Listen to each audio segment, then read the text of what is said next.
Between 1830 and 1850, approximately 100,000 Native Americans were forced to abandon their ancestral homelands in the southeastern United States and relocate to Indian Territory in present-day Oklahoma.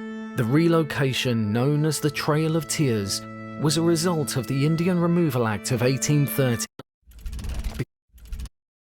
100,000 Native Americans were forced to abandon their ancestral homelands in the southeastern United States and relocate to Indian Territory in present-day Oklahoma. The relocation, known as the Trail of Tears, was a result of the Indian Removal Act of 1830, signed into law by President Andrew Jackson. The Cherokee Nation challenged the act in court, but their efforts were unsuccessful. As a result, the Cherokee and other tribes were forcibly removed from their homes and marched westward on foot, with thousands dying from disease, hunger, and exposure along the way. The Trail of Tears was a devastating and tragic event in American history, forever altering the lives of Native American tribes and their descendants. Today, it serves as a reminder of the destructive effects of forced assimilation on indigenous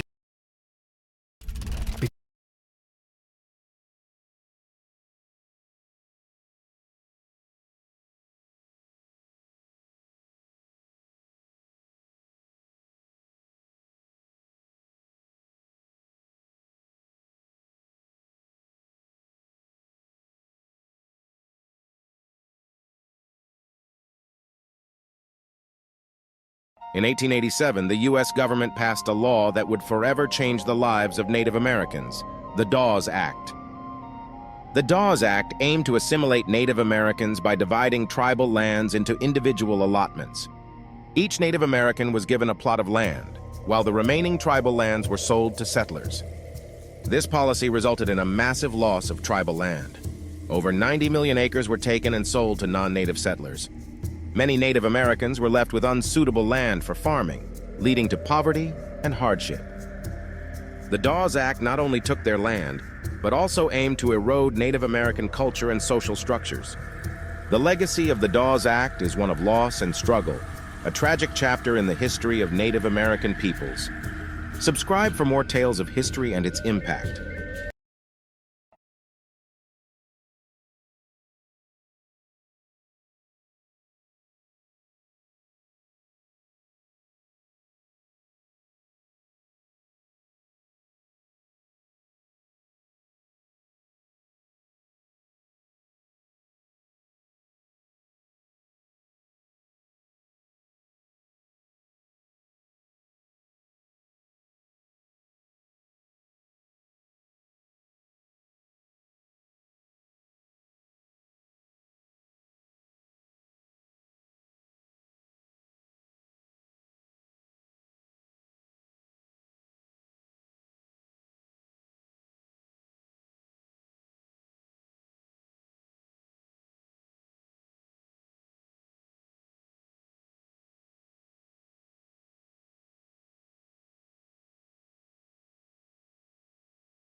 Now, I've been to some sad places, and I've seen way more than my fair share of squalor.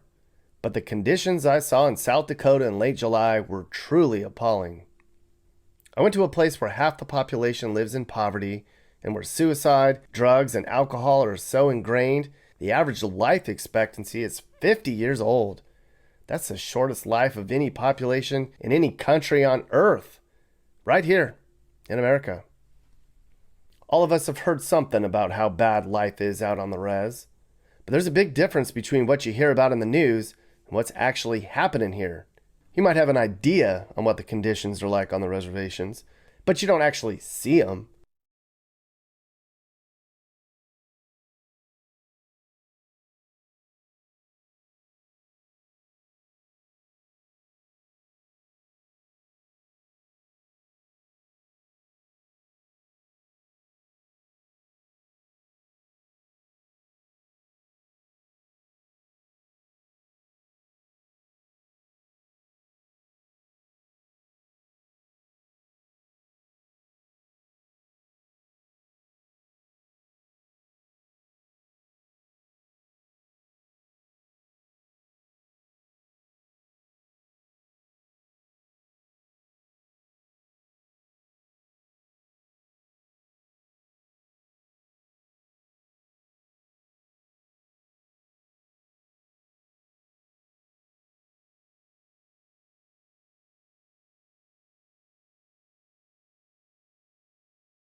The movement started as Missing and Murdered Indigenous Women, and it acknowledged the high rates and the disproportionate rates that Native American women were being victims of hurt and harm, going missing, or being found murdered. I don't know any Native American family or individual who hasn't been impacted by this issue. We have all lost either a friend, a family member, coworker who has experienced violence or gone missing. When my mom went missing, it was really surreal. It's not a crime to go missing. So they take the report, but that's really it. There wasn't anything given to me to say what to do, what I could do, what I shouldn't do. That sense of helplessness and being alone and nobody understanding, it changed everything about me. It literally knocks the wind out of you, and when you get back up, you're not the same person.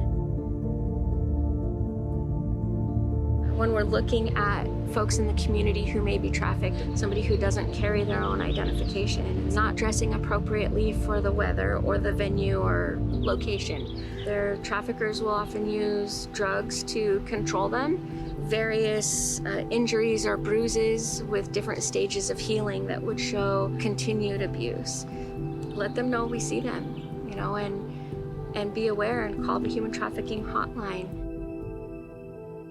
This is a hard month for our tribal communities. Individually, we go through this all year long, but right now, as a community, it's very collective. It's a lot of grief. It's a lot of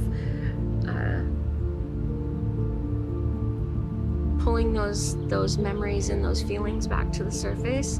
And we do that often for the justice, to make sure that that their story is not forgotten.